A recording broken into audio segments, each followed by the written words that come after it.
Hi hello friends, welcome to my YouTube channel. ಇವತ್ತು ನಾನು ಒಂದು ಎನರ್ಜಿ ಡ್ರಿಂಕ್ ರೆಡಿ ಮಾಡ್ತಾ ಇದ್ದೀನಿ. ಅದಕ್ಕೆ ಬೇಕಾಗಿರೋದು ಬೆಟ್ಟದ ನೆಲ್ಲಿಕಾಯಿ. ನೀಟಾಗಿ ತೊಳೆದ್ಬಿಟ್ಟು ಬೆಟ್ಟದ ನೆಲ್ಲಿಕಾಯನ್ನು ಕಟ್ ಮಾಡ್ಕೊತಾ ಇದ್ದೀನಿ. ಚಿಕ್ಕ ಚಿಕ್ಕದಾಗೆ ಕಟ್ ಮಾಡ್ಕೊತಾ ಇದ್ದೀನಿ. ಅದ್ರ ನೆಕ್ಸ್ಟ್ ಬಂದು ಬಿಟ್ರೂಟನ್ನು ನೀಟಾಗಿ ತೊಳೆದ್ಬಿಟ್ಟು ಚಿಕ್ಕ ಚಿಕ್ಕದಾಗಿ ಕಟ್ ಮಾಡ್ಕೊಂಡು ಇಟ್ಕೊಂಡಿದ್ದೀನಿ. ತುಂಬ ದಪ್ಪಗಿರೋ ಬಿಟ್ರೂಟ್ ಇತ್ತು, ಸೊ ಅದಕ್ಕೆ ನಾನು ಅದನ್ನು ಒಂದು ಸ್ವಲ್ಪನೇ ತೊಗೊಂಡಿದ್ದೀನಿ. ಅರ್ಧ ಕಟ್ ಮಾಡಿಬಿಟ್ಟು ಕ್ಯಾರೆಟನ್ನು ಕಟ್ ಮಾಡ್ಕೊತಾ ಇದ್ದೀನಿ. ತುಂಬ ಚಿಕ್ಕದಾಗಿ ನೀಟಾಗಿ ಕ್ಲೀನಾಗಿ ತೊಳೆದ್ಬಿಟ್ಟು ಚಿಕ್ಕದಾಗಿ ಕಟ್ ಮಾಡಿದರೆ ಸ್ವಲ್ಪ ಮಿಕ್ಸಿ ಜಾರಿಗೆ ಹಾಕಿದ್ರೆ ಬೇಗ ಪೇಸ್ಟ್ ಮಾಡೋಕ್ಕಾಗತ್ತೆ, ಜ್ಯೂಸ್ ಮಾಡಲಿಕ್ಕಾಗತ್ತೆ ಅಂತ. ಮತ್ತು ಹಸಿ ಶುಂಠಿನ ಸ್ವಲ್ಪ ತೊಗೊಂಡಿದ್ದೀನಿ. ಸ್ವಲ್ಪ ಅಂದ್ರೂ ನಾನೊಂದು 15 ಡೇಸ್ಗಾಗುವಷ್ಟು ಡ್ರಿಂಕ್ನ ರೆಡಿ ಮಾಡ್ತಾ ಇರೋದಕ್ಕೆ ಒಂದು ಸ್ವಲ್ಪ ಜಾಸ್ತಿನೇ ತೊಗೊಂಡಿದ್ದೀನಿ. ಆಮೇಲೆ ನೆಕ್ಸ್ಟ್ ಅದನ್ನು ಬಿಟ್ಟು ಕ್ಯಾರೆಟು, ಬಿಟ್ರೂಟು ಮತ್ತು ಹಸಿ ಶುಂಠಿ ಇಷ್ಟೂ ತೊಗೊಂಡಿದ್ದೀನಿ. ಇದು ಸ್ವಲ್ಪ ಉಳಿದಿದ್ದೆ ಬಿಟ್ರೂಟು, ಅದನ್ನು ತೆಗೆದಿಡ್ತಾ ಇದ್ದೀನಿ. ಇದು ನೆಲ್ಲಿಕಾಯಿ ಇಷ್ಟನ್ನು ನಾನು ಮಿಕ್ಸಿ ಜಾರಿಗೆ ಹಾಕೊಂಡು ಎಲ್ಲ ನೀಟಾಗಿ ಕಟ್ ಮಾಡಿ ಇಟ್ಕೊಂಡಿದ್ದೀನಿ.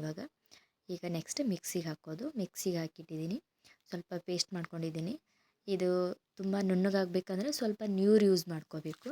ಸೊ ನಾನೊಂದು ಸ್ವಲ್ಪ ಕ್ವಾಂಟಿಟಿಗೆ, ನಮ್ಗೆ ಎಷ್ಟು ಬೇಕೋ ಅಷ್ಟು ಸ್ವಲ್ಪ ಕ್ವಾಂಟಿಟಿಗೆ ಜಾಸ್ತಿ ನೀರು ಹಾಕೋಂಗಿಲ್ಲ. ತಿಳುವಾದರೆ ಮತ್ತೆ ಅದನ್ನು ಲಿಕ್ವಿಡು ತುಂಬ ತಿಳುವಾದರೆ ಅದನ್ನು ಕುಡಿಯೋಕ್ಕಾಗಂಗಿಲ್ಲ. ಸೊ ನೋಡಿ, ಇವಾಗ ಈ ಥರ ಪೇಸ್ಟ್ ಆಗಿದೆ. ಸ್ವಲ್ಪ ನೀರು ಆ್ಯಡ್ ಮಾಡ್ಕೊತಾ ಇದ್ದೀನಿ. ನನಗಿದನ್ನು 15 ಡೇಸಿಗೆ ರೆಡಿ ಮಾಡ್ಕೊತಾ ಇರೋದ್ರಿಂದ ಕ್ವಾಂಟಿಟಿ ನೋಡ್ಕೊಂಡು ನಮ್ಗೆ ಎಷ್ಟು ದಿನಕ್ಕೆ ಬೇಕೋ ಅಷ್ಟು ಕ್ವಾಂಟಿಟಿನ ನೋಡಿಕೊಂಡು ರೆಡಿ ಮಾಡ್ಕೋಬೇಕು. ಪೂರ್ತಿ ಪೇಸ್ಟ್ ಒಂಥರ ಜ್ಯೂಸ್ ಥರ ಗಟ್ಟಿ ಗಟ್ಟಿ ಆಗುತ್ತೆ. ಅದನ್ನು ನಾವು ಆಮೇಲೆ ಸೋದಿಸ್ಕೋಬೇಕು. ಇವಾಗ ನಾನೊಂದು ಮಿಕ್ಸಿಯಿಂದ ಒಂದು ಪಾತ್ರೆಗೆ ಹಾಕ್ಕೊತಾ ಇದ್ದೀನಿ. ಈ ಪಾತ್ರೆಯಲ್ಲಿ ನೋಡಿ ಈ ಥರ ಬಂದಿದೆ. ಇದು ಸ್ವಲ್ಪ ಅದು ಮಿಕ್ಸಿಗೆ ಹತ್ತಿರೋದೆಲ್ಲ ನೀರು ಹಾಕಿಬಿಟ್ಟು ನೀಟಾಗಿ ಕ್ಲೀನಾಗಿ ಸ್ವಲ್ಪ ವಾಟ್ರ್ ಹಾಕ್ಕೊಂಡಿದ್ದೀನಿ. ಅದನ್ನೆಲ್ಲ ಕ್ಲೀನಾಗಿ ಸೋದಿಸ್ಕೊತಾ ಇದ್ದೀನಿ. ನೋಡಿ, ಇವಾಗ ನೀವು ಬೇಕಿದ್ದರೆ ಬಟ್ಟೆಯಲ್ಲಿ ಒಂದು ತೆಳು ಬಟ್ಟೆ ತೊಗೊಂಡು ಅದರಲ್ಲಿ ಹಾಕಿ ಹಿಂಡಿ ಪೂರ್ತಿ ಪೇಸ್ಟನ್ನು ಹಿಂಡಿ ಅದನ್ನು ಎಲ್ಲ ತೆಗೆದುಬಿಡ್ಬೋದು. ಇದು ವೇಸ್ಟ್ ಮಾಡಲ್ಲ, ನಾನು ಹಿಂಡಿರೋದು ಉಳಿಯುತ್ತೆ ಅಲ್ಲ, ಅದನ್ನು ಆ ಪೌಡ್ರನ್ನು ಬಿಸಿಲಿಗೆ ಇಟ್ಟು ಅದನ್ನು ಪೌಡ್ರ್ ಮಾಡಿಕೊಂಡು ಬೇಕಿದ್ದರೆ ಆಮೇಲೆ ನೀವು ಬಿಸಿ ನೀರಿಗೆ ಹಾಕಿ ಡೈಲಿ ಒಂದೊಂದು ಸ್ಪೂನ್ ಹಾಕ್ಕೊಂಡು ಕುಡಿಬೋದು ಅದನ್ನು. ಅದು ಒಂದು ಸ್ವಲ್ಪ ಒಗರು ಇರುತ್ತೆ, ಬಟ್ ಚೆನ್ನಾಗಿ ಹೆಲ್ತಿಗೆ ಒಳ್ಳೆಯದು. ಇದಕ್ಕೆ ನಾನು ನಿಂಬೆಹಣ್ಣು ಹಾಕ್ತಾಯಿದ್ದೀನಿ.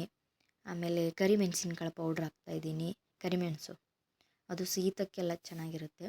ಬೆಳಗ್ಗೆ ಡೈಲಿ ಒಂದು ಗ್ಲಾಸ್ ಬಿಸಿ ನೀರಿಗೆ ಇದನ್ನ ಐಸ್ ಕ್ಯೂಬ್ ಮಾಡಿ ಇಟ್ಕೋಬೋದು. ಇದನ್ನು ಸ್ಟೋರ್ ಮಾಡಿ, ನಾನು ಸ್ಟೋರಲ್ಲಿ ಐಸ್ ಕ್ಯೂಬನ್ನು ಸ್ವಲ್ಪ ಮಾಡ್ತಾಯಿದ್ದೀನಿ. ಇದು ನೋಡಿ, ಇದು ಪೇಸ್ಟೆಲ್ಲ ನೀಟಾಗಿ ಅದರೊಳಗಿರೋಲ್ಲ ರಸ ಎಲ್ಲ ಹೋಗಬೇಕು, ಆ ಥರ ತೆಗೆದಿಟ್ಕೊಂಡೆ. ನೋಡಿ, ಇಷ್ಟೇ ಕರಿಮೆಣಸಿನ್ಕಾಳು ತೊಗೊಂಡಿದ್ದೀನಿ. ಆಮೇಲೆ ಲೆಮನ್ ಒಂದು 2 ಲೆಮನ್ ತೊಗೊಂಡಿದ್ದೀನಿ. ಜಾಸ್ತಿ ನಿಮಗೆ ಯಾವ ಥರ ಇಷ್ಟ ಆಗುತ್ತಲ್ಲ ಅದನ್ನ ಮೇಲೆ